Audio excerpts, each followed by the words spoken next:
بسم اللہ الرحمن الرحیم۔ السلام علیکم ورحمۃ اللہ وبرکاتہ۔ پیارے طلبہ، کیسے ہیں آپ؟ امید کرتا ہوں آپ سب خیریت سے ہوں گے۔ My self Abdullah Ghazi from زاویہ اسکول سسٹم ملتان۔ بیٹا آج ہم انشاءاللہ لیکچر نمبر 8 میں درسی کتاب کے سبق قدر ایاز میں عبارت کی تشریح کا طریقہ کار پڑھیں گے۔ بیٹا یہ پہلے لیکچرز میں بھی میں بتا چکا ہوں کہ یہ سوال نمبر جو آپ کا 3 ہے عبارت کی تشریح والا، یہ 2 عبارتیں آتی ہیں 10 نمبر کی، آپ نے اس کی تشریح کرنی ہوتی ہے۔ اس میں حوالہ متن اور خط کشیدہ الفاظ کے معنی اور تشریح 3 چیزیں آپ نے ذہن میں رکھنی ہیں۔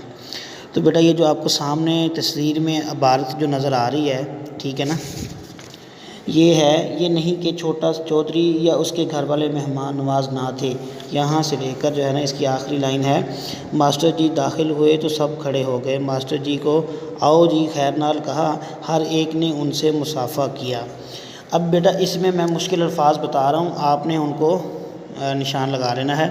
اس میں پہلا لفظ ہے مہمان نواز، دوسرا ہے بصد تعظیم، تیسرا ہے آتش دان، مرکز، بیک وقت، مصافحہ، آؤ جی خیر نال، ٹھیک ہے بیٹا۔ یہ جو ہے نا وہ تقریباً 7 الفاظ ہیں، مشکل الفاظ ہیں، ٹھیک ہے۔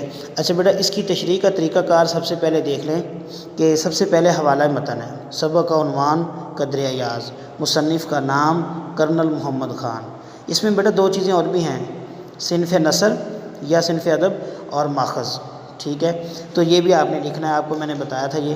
اچھا بیٹا اس میں مشکل الفاظ کے معنی دیکھ لیتے ہیں۔ سب سے پہلے مہمان نواز کا مطلب ہوتا ہے مہمان کی خدمت کرنے والے، بصد تعظیم بہت زیادہ عزت کے ساتھ، آتش دان وہ چولہا یا جگہ جس میں آگ جلائی جائے، مرکز کا معنی ہوتا ہے وسط یا درمیان، بیک وقت کا معنی ہے ایک ساتھ فوراً، مصافحہ کا مطلب ہوتا ہے ہاتھ ملانا، آؤ جی خیر نال یہ خوش آمدید کہنا ہوتا ہے، پنجابی میں بھی کہہ دیتے ہیں، ٹھیک ہے۔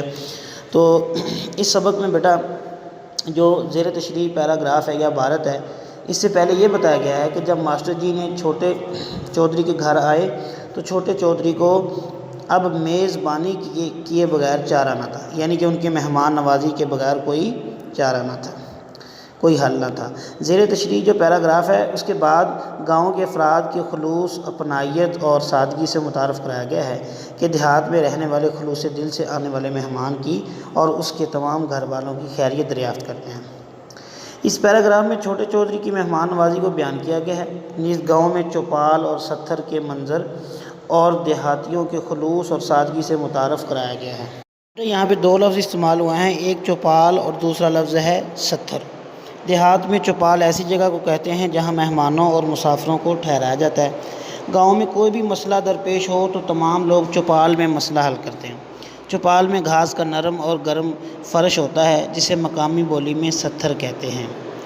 دیہات میں چوپال کی بہت اہمیت ہے، جہاں گاؤں کے لوگ جمع ہو کر اپنے تمام مسائل، دکھ، تکلیف، بیماری، شادی، غمی، تمام موضوعات پر بات کرتے ہیں اور مسائل کے حل کے لیے ایک دوسرے کی مدد کرتے ہیں۔ عبارت کے آغاز میں بتایا گیا ہے کہ ایسی بات نہیں تھی کہ چھوٹے چودھری کے گھر والے مہمان نواز نہ تھے، چونکہ وہ دیہات میں رہتے تھے اس لیے ان کو یہ فکر لاحق تھی کہ ان کی مہمان نوازی ماسٹر جی کو پسند بھی آئے گی یا نہیں۔ بہرحال انہوں نے اپنی تواضع کا آغاز اس طرح کیا، چھوٹا چودھری اور اس کے بڑے بھائی صاحب ماسٹر جی کو نہایت عزت و احترام کے ساتھ اپنی چوپال میں لے گئے۔ چوپال کی صورتحال یہ تھی کہ اس کے 2 حصے تھے، ایک حصے میں گھوڑی بندھی ہوئی تھی اور دوسرے حصے کے عین مرکز میں آتش دان تھا۔ آتش دان کی آگ کے شعلے اور دھواں ایک ساتھ بلند ہو کر چوپال میں روشنی اور تاریکی پھیلا رہے تھے، یعنی جو شعلے تھے اس سے روشنی اور دھوئیں سے تاریکی پھیل رہی تھی۔ اس آتش دان کے گرد گھاس کا نرم اور گرم بستر زمین پر بچھا ہوا تھا جسے ستھر کہتے ہیں۔ گھاس کے بنے ہوئے اس نرم اور گرم بستر کو مقامی بولی میں ستھر کہتے ہیں۔ اس ستھر پر گاؤں کے 20 یا 22 آدمی بیٹھے ہوئے تھے اور حقہ کی کش لگا کر اپنی تھکان اتارنے کی کوشش کر رہے تھے۔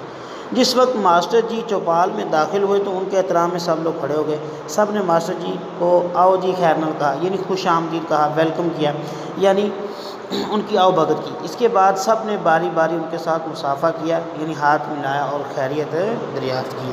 تو بیٹا یہ جیسے عبارت ہے اس میں جو ہے نا وہ یہی لکھنا ہوتا ہے کہ اس سے پہلے تھوڑا اور اس کے بعد میں کیا بیان کیا گیا، اور جو عبارت ہے اس کو تھوڑا اس کی وضاحت کر دینی ہوتی ہے آسان لفظوں میں۔ یہی آپ کا جو ہے نا وہ ٹاسک ہے، آج کا لیکچر ہے، اور اس کو آپ نے یاد کرنا ہے، لکھنا نہیں ہے، صرف یاد کرنا ہے، الفاظ معنی یاد کرنے ہیں۔ خوش رہیں آباد رہیں، اللہ آپ کا حامی و ناصر ہو۔ السلام علیکم ورحمۃ اللہ وبرکاتہ۔